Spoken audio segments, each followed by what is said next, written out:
Halo teman-teman, saat ini kita akan mulai masuk ke sistem pernapasan manusia dan di pertemuan ini kita akan membahas tentang organ-organ pada sistem pernapasan manusia. Silahkan kalian siapkan alat tulismu untuk mencatat hal-hal yang penting pada materi ini. Baik, kita mulai saja teman-teman. Oke. Jadi pendahuluan dulu ya teman-teman. Kalau kita berbicara tentang respirasi, itu ada dua jenis respirasi.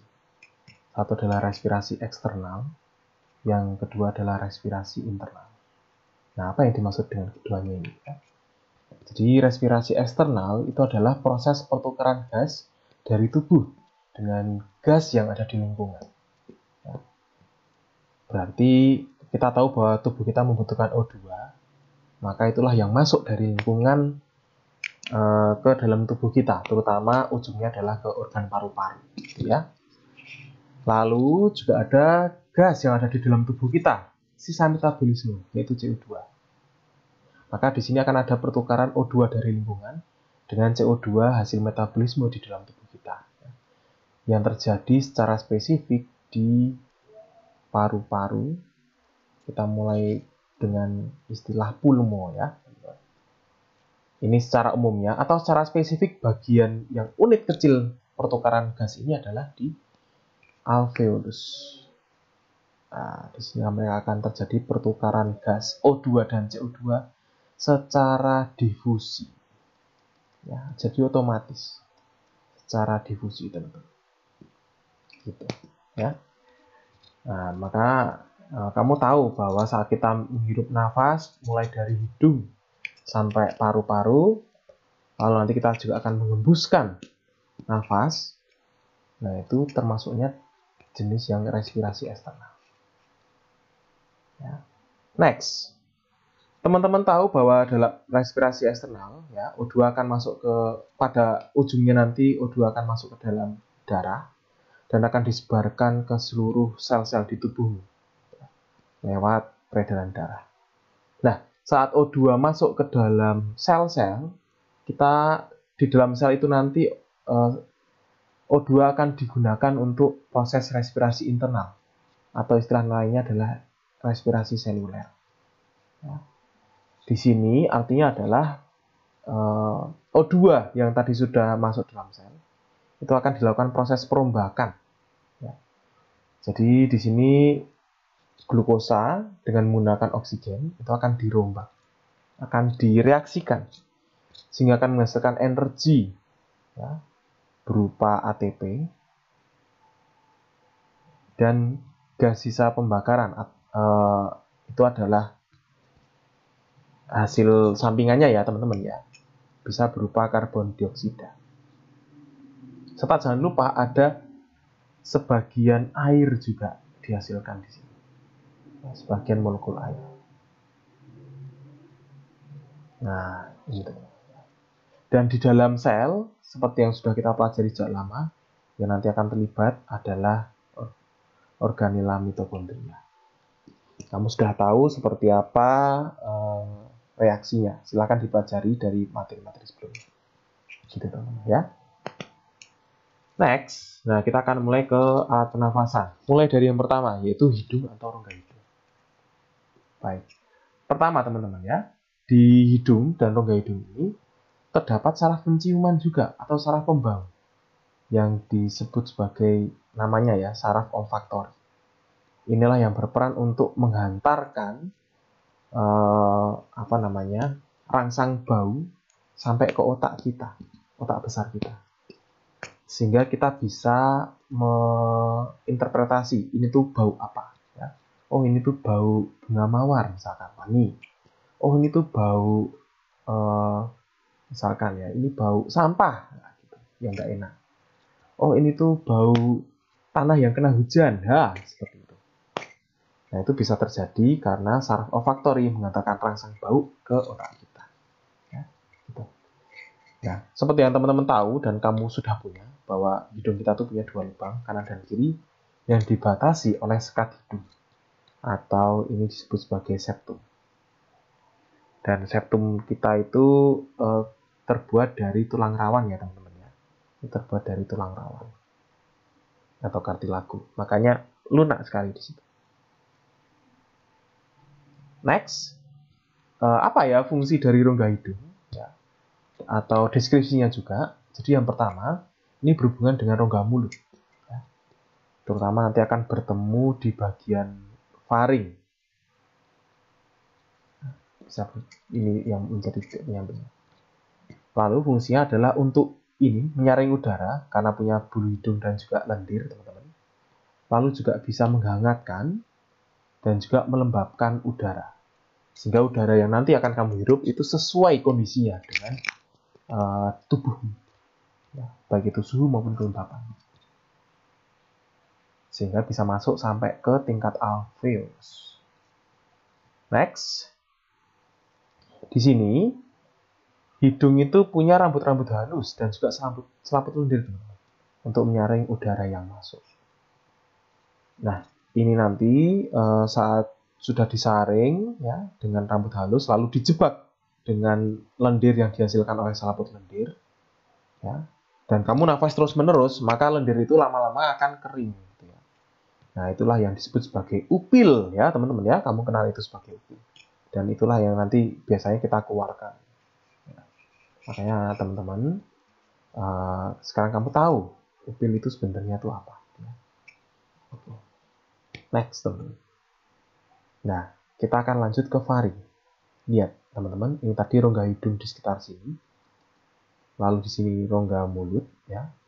Nah, faring itu adalah saluran yang ada setelah hidung atau mulut. Ya. Jadi, ada 3 area ini. Nah, inilah yang disebut secara umum sebagai faring. Faring ternyata ada 3, teman-teman. Yang pertama adalah bagian faring paling atas yang nyambung langsung dengan hidung. Nah, itu disebut sebagai nasofaring. Nasal, ya, faring. Jadi faring yang dekat dengan hidung, dekat dengan saluran hidung. Next, ada orofaring, teman-teman. Orofaring ini adalah faring yang ada di belakang mulut. Ya. Dan ini biasanya titik pertemuan juga antara hidung dan mulut itu ya di sini. Faring yang jenisnya orofaring. Ya. Itu teman-teman. Orofaring. Nah, lalu yang ketiga itu adalah faring yang paling dalam, yaitu laringofaring. Areanya yang ini. Ya. Nah, tadi nasofaring yang paling atas, ini orofaring yang di belakang mulut. Nah, ini yang dekat dengan laring. Laringofaring. Ya. Jadi laringofaring adalah faring di mana letaknya itu ada di dekat dengan laring. Gitu, teman-teman. Jadi ini tuh bisa mengarahkan, gitu ya, mengarahkan udara. Berarti dia nanti kalau udara masuknya ke trakea, ataupun juga makanan. Ya, berarti dia ngarahnya akan ke esofagus. Nah, seperti ini. Nah, jadi laringofaring ini bisa mengarahkan antara dua itu, tergantung apakah akan masuk ke trakea atau masuk ke esofagus. Tergantung siapa yang masuk. Gitu, teman-teman ya. Next, laring, teman-teman. Nah, laring ini adalah saluran setelah faring. Gitu ya, kamu sudah lihat. Nah, ini terdiri dari lempengan tulang rawan yang paling besar itu adalah disebut sebagai kartilago tiroid. Inilah yang membentuk jakun, terutama pada laki-laki ini sangat berkembang besar. Ya.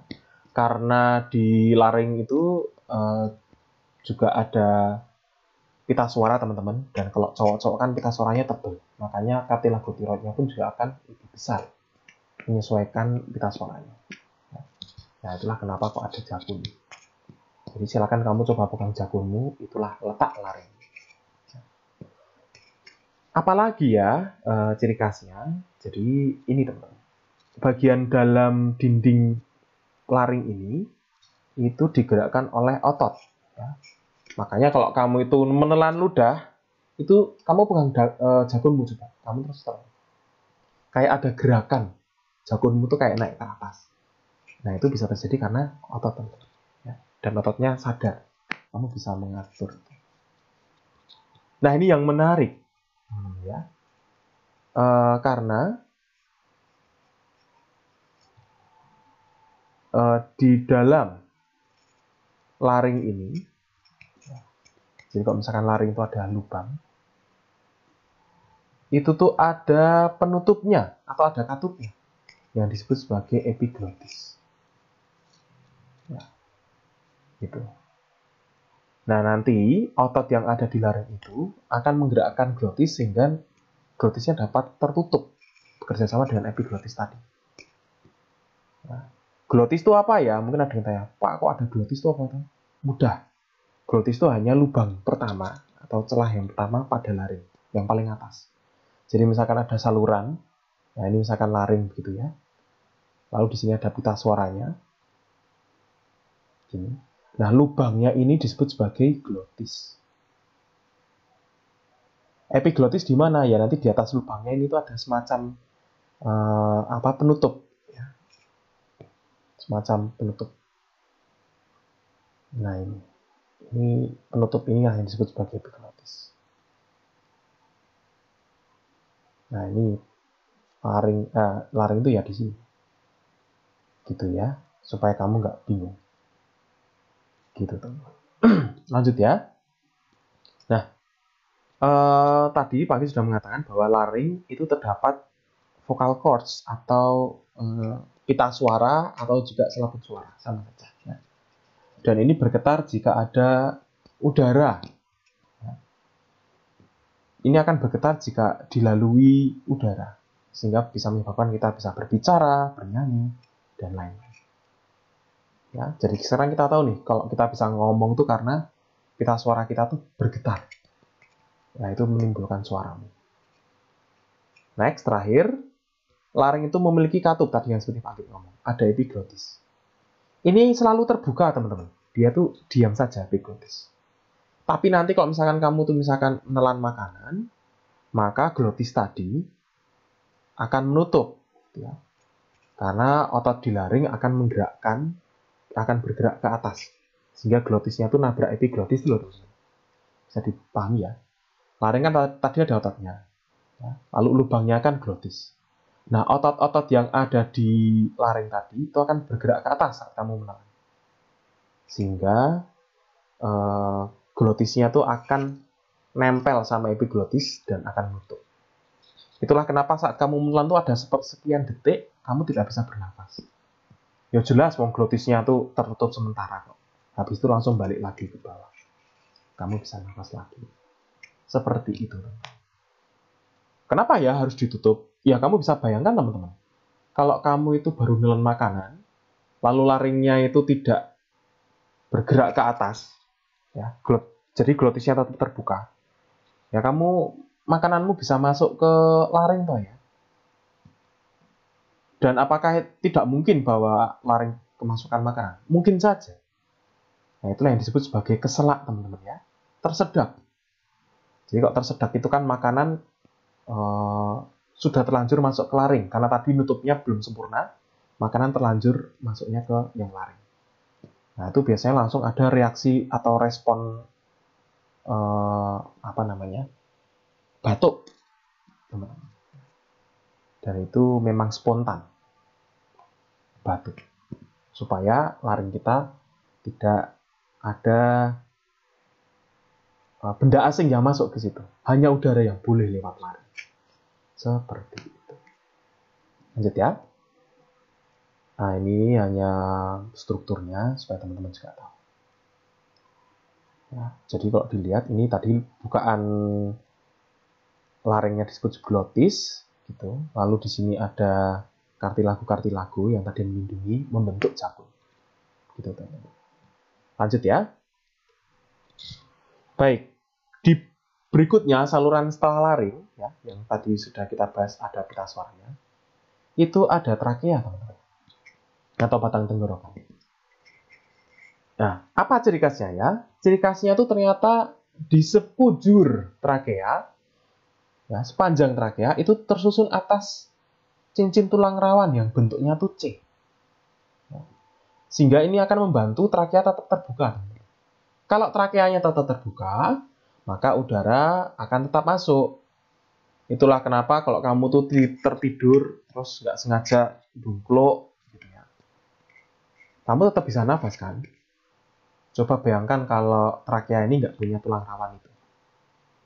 Kamu mendungkluk gitu, ya, kepalamu tertunduk, trakeamu bisa saja terjepit posisinya dan tidak ada udara yang bisa masuk. Maka ini sangat penting keberadaan tulang rawan yang bentuknya C. Next, bentuknya seperti pipa, tentu saja teman-teman sudah tahu. Lalu juga bagian dalamnya itu licin, teman-teman. Karena di sini pun juga dilapisi oleh selaput lendir. Nah, selaput lendir ini nanti menarik, teman-teman, karena selaput lendir itu terdiri atas sel-sel khusus di poin berikutnya, teman-teman lihat. Sel-sel khusus ini disebut sebagai sel goblet yang akan menghasilkan lendir atau mukus. Nah, ini. Nah, ciri-cirinya itu, teman-teman. Lalu, di bagian dalamnya, selain ada sel goblet, juga ada sel epitel silindris bersilia. Silia, ingat ya, rambut getar, yang dia tuh nanti akan selalu bergetar ke arah atas. Sehingga sel goblet di trakea dan sel epitel silindris bersilia ini itu bekerja sama untuk bisa menahan debu atau kotoran dalam udara agar tidak masuk lebih dalam ke paru-paru, teman-teman. Karena kan bahaya ya kalau ada virus atau bakteri berbahaya. Itu, teman-teman. Ya. Jadi sel goblet akan menjebak kotoran yang lewat udara. Lalu silia itu akan bertanggung jawab untuk menggerakkan lendir yang tadi sudah ada kotorannya ke arah atas. Sehingga ya, kalau itu sudah sangat banyak, kamu merasa gatel tenggorokannya. Makanya kamu tuh terus berdehem, biasanya. Gitu ya. Terus kamu merasa kayak ada semacam lendir di dalam mulut. Nah, itu lendir yang dari trakea, teman-teman ya. Jangan ditelan, dibuang. Ya. Karena di situ ada banyak bakteri yang kita nggak tahu seberbahaya apa itu. Gitu, Mas. Jadi sekarang kamu pun juga tahu ya, riak itu apa. Bukan ludah loh ya, riak. Itu hal yang berbeda. Riak adalah lendir tadi, hasil yang sudah menjebak lendir yang diselkan trakea untuk menjebak kotoran dan sudah didorong oleh epitel silindris bersilia trakea menuju ke arah atas. Gitu ya. Thank you. Lanjut. Berikutnya, next teman-teman, ada bronkus. Ya. Bronkus ini adalah cabang batang tenggorokan. Ini adalah bagian yang menghubungkan trakea dengan paru-paru atau pulmu secara umum. Dengan pulmu. Nah, di sini teman-teman terdapat di paru-paru kanan maupun paru-paru kiri. Nah, jadi ada dua besar seperti itu. Cabang yang pertama dari trakea. Next, ini sama dengan trakea ternyata, teman-teman. Jadi ada lempengan tulang rawan di sepanjang bronkus. Lalu di sini pun juga tersusun atas otot halus atau otot polos. Jadi kamu tidak bisa mengatur kontraksi dan relaksasinya. Dan nanti bronkus ini bisa membentuk cabang-cabang lagi yang lebih kecil. Itulah yang disebut sebagai bronkiolus. Ya, teman-teman. Dimana kalau bronkiolusnya sendiri sih tipis dan tidak bertulang rawan. Jadi yang punya tulang rawan itu hanya trakea dan bronkus saja. Cabang berikutnya si bronkiolus tidak punya. Nah, kira-kira seperti itu, teman-teman, dari bronkus. Nah, kalau teman-teman lihat sepertinya. Ini laring tadi hanya saluran kecil yang tadi ada kartilagunya dan tulang rawannya. Di bawahnya trakea, teman-teman bisa lihat ini. Nah, lalu cabang pertama, kanan dan kiri, inilah yang disebut sebagai bronkus. Ya. Nah, seperti itu. Next. Oh, sorry, teman-teman. Ini ya. Tapi di sini pun juga ada bronkiolus. Cabang-cabang lagi dari bronkus. Nah, inilah si bronkiolus. Oke, gitu. Lanjut ya, teman-teman ya. Next, nah ini adalah alat pernafasan yang utama, yaitu pulmo atau paru-paru. Teman-teman, kalau kita melihat gambar, paru-paru ini tuh kayak unit, kayak bentuknya tuh kayak jadi satu gitu ya. Kayak menyatu, seperti ini. Ada dua buah ya, kanan dan kiri. Nah, tapi kalau kita lihat lebih dalam lagi, di dalam pulmo, ya, jadi kalau ini secara umum kita sebut sebagai pulmo, tetapi di dalam pulmo sendiri itu kan ada bagian apa ini sih? Yang pertama adalah trakea. Lalu juga cabang-cabang, kok trakea? Sorry, di dalam pulmo ini ada bronkus. Ya, ada bronkus teman-teman. Lalu setelah bronkus ada juga bronkiolus.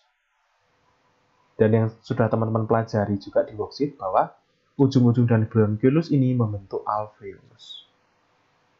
Yang banyak sekali jumlahnya. Maka kamu nggak usah bingung. Pulmo itu adalah unit yang tersusun atas tiga hal ini. Bronkus, bronkiolus, dan alveolus. Ya. Membentuk paru-paru kanan dan membentuk paru-paru kiri. Nah, gitu teman-teman ya. Lalu, kalau kita membahas secara umum, si pulmo atau si paru-paru ini, itu karena dia organ vital teman-teman, maka perlu pelindung. Nah, pelindungnya ini disebut sebagai pleura ya. Jadi ada selaput elastis. Kalau HP itu ini tuh kayak soft case-nya gitu loh teman-teman. Jadi ada selaput elastis yang menyelimuti pulmo. Itulah yang disebut sebagai pleura. Nah, pleura di sini ada dua teman-teman, yaitu visceral pleura, yaitu pleura yang nanti akan melapisi bagian dalam. Dan juga ada parietal pleura. Ini yang akan melapisi bagian luar paru-paru. Jadi ada dua pleura. Yang pleura pertama yang dalam itu visceral. Yang pleura yang lebih luar itu disebut sebagai parietal. Next. Nah, letak paru atau pulmo ini ada di dalam rongga dada. Dan ada di sisi atas. Ada di dalam rongga dada dan sisinya itu ada di sisi atas. Di sisi atasnya siapa ya? Di sisi atasnya diafragma.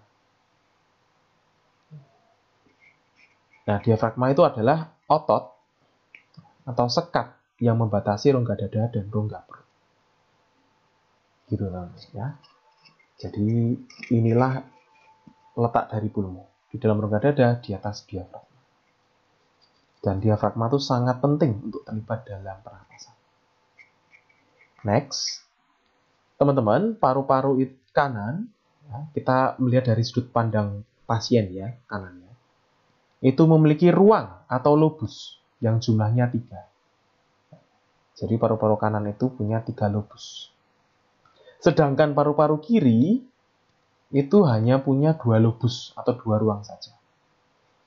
Karena teman-teman di sebelah kiri itu kan di dekat paru-paru kiri kan ada jantung juga. Jadi karena ada jantung, tubuh kita menyesuaikan ukuran paru-parunya, terutama jumlah lobusnya itu lebih sedikit untuk bisa mengakomodasi jantung yang ada di rongga dada juga. Lalu tadi yang seperti Panggit jelaskan bahwa di bronkus dan bronkiolus itu terdapat alveolus. Ya. Nah, alveolus itu sebenarnya apa sih? Ya. Nah, nanti kita akan bahas selanjutnya.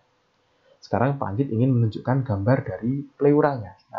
Nah, ini teman-teman. Kamu bisa lihat, ini ada paru-paru kanan dan paru-paru kiri besar. Lalu ternyata nempel langsung. Ini ya, ini diperbesar ini. Nah, ini permukaan paru-parunya yang ini teman-teman. Lalu kamu bisa lihat bahwa yang ada yang nempel langsung, membran yang nempel langsung dengan paru-paru. Nah, inilah yang disebut sebagai visceral pleura. Membran yang tadi melindungi langsung nempel dengan paru-paru. Jadi ini pleura yang bagian dalam. Lalu setelah itu yang kedua itu ada pleura lagi. Jadi kayak didoblin gitu teman-teman. Nah, yang kedua ini, yang pleura yang lebih luar itu disebut sebagai parietal pleura. Nah, ada yang menarik teman-teman. Antara visceral pleura dan parietal pleura ternyata ada rongga yang isinya udara. Nah, ini yang disebut sebagai rongga pleura. atau pleura space. Ya. Nah, semacam itu. Nah, ini letaknya teman-teman, dan kamu tahu bahwa ini jantungnya ada di dekat pleura, ada di dekat paru-paru, condong lebih ke sebelah kiri. Ya, ya ini teman-teman kira-kira gambaran dari paru-paru dan pleura. Terakhir teman-teman, oke ini tadi ya nah lobusnya teman-teman bisa lihat. Yang kanan itu adalah lobus atas atau superior, lalu ada lobus tengah atau medius, dan juga ada lobus yang bawah, ruang yang bawah atau inferior. Ini ada sekatnya nih, teman-teman bisa lihat. Sedangkan yang kiri, karena tadi ada jantung, itu cuma punya dua. Ya. Dia hanya punya lobus superior, dan dia hanya punya lobus inferior di bawah. Nah ini namanya. Terpisah sekat juga, teman-teman bisa lihat ini sekatnya. Nah, kira-kira begitu teman-teman. Ya. Baik. Kalau itu terakhir kita akan membahas tentang alveolus. Teman-teman, alveolus adalah ujung unit paling kecil dalam sistem pernafasan kita dan paling vital karena disinilah tempat pertukaran gas O2 yang dibutuhkan sel dan juga bertukar dengan CO2. Ini adalah sisa metabolisme yang tadi dilakukan oleh sel. Jadi kedua ini penting. O2 penting untuk dimasukkan, CO2 penting untuk dikeluarkan. Oke. Nah, kira-kira jumlahnya alveolus di dalam paru-paru kita itu adalah 300 juta buah, teman-teman. Ya. Ada 300 juta alveolus atau alveoli di dalam paru-paru kita. Nah, tempat spesifik pertukaran gas pada alveoli adalah pembuluh darah kapiler yang nempel di alveolus. Atau kita bisa menyebutnya sebagai kapiler alveolus. Kadang supaya mudah, ada yang menyebutkan kapiler alveolus ini sebagai membran respirasi. Tempat spesifik pertukaran gas O2 dan CO2. Ya, gitu teman. Selaput respirasi atau membran respirasi. Nah, ada yang menarik di sini teman-teman ya. Karena di sela-sela alveolus itu ada dua jenis sel lain yang penting dalam pernafasan. Yang pertama adalah sel alveolar tipe 2. Di sini berfungsi untuk menghasilkan cairan surfaktan. Nah, cairan surfaktan yang diproduksi ini akan menjaga bentuk alveolus sehingga tetap bulat dan kencang, tegang gitu loh teman-teman permukaannya. Ya. Nah, itulah fungsi dari surfaktan yang dihasilkan oleh sel alveolar tipe 2. Lalu di sela-selanya juga ada sel alveolar tipe 3. Ini adalah sel yang bersifat makrofag, yaitu dia akan memakan benda yang asing untuk menjaga alveolus dari serangan mikroorganisme patogen. Kalau tidak ada sel makrofag, alveolus kita diserang, maka pertukaran O2 dan CO2 pun sulit untuk terjadi. Bahkan kita bisa kekurangan O2 dan bisa fatal akibatnya. Begitu teman-teman. Nah, mungkin ada yang tanya, Pak, terus sel alveolar tipe 1-nya sih kok nggak ada, Pak? Ya, karena sebenarnya sel alveolar tipe 1 adalah si alveolus itu sendiri. Jadi, ada beberapa jenis sel gitu ya, yang ada di alveolus. Begitu. Lanjut ya. Nah, teman-teman bisa lihat. Ini saat ujung dari bronkiolus itu diperbesar. Dan ternyata ujung dari bronkiolus adalah gelembung-gelembung ini teman-teman yang disebut sebagai alveolus. Nah, kalau teman-teman lihat di sepanjang alveolus ini tuh diselimuti oleh ini merah dan biru. Itu artinya pembuluh darah, teman-teman. Ya, pembuluh darah kapiler. Nah, seperti yang tadi Panggi jelaskan, di pembuluh darah kapiler inilah terjadi pertukaran gas. Ya. Sehingga CO2 yang ada di pembuluh darah ini bisa masuk ke alveolus, sedangkan O2 yang sekarang sudah ada di alveolus bisa masuk ke pembuluh darah. Nah, nanti itu akan berperan untuk disebarkan ke seluruh sel dan bisa menghasilkan energi, ya, karena dilakukan respirasi internal. Seperti itu, teman-teman. Ya, baik teman-teman, seperti ini dulu saja yang bisa Panggi jelaskan. Semoga bermanfaat. Kita bertemu lagi pertemuan mendatang. Thank you teman-teman.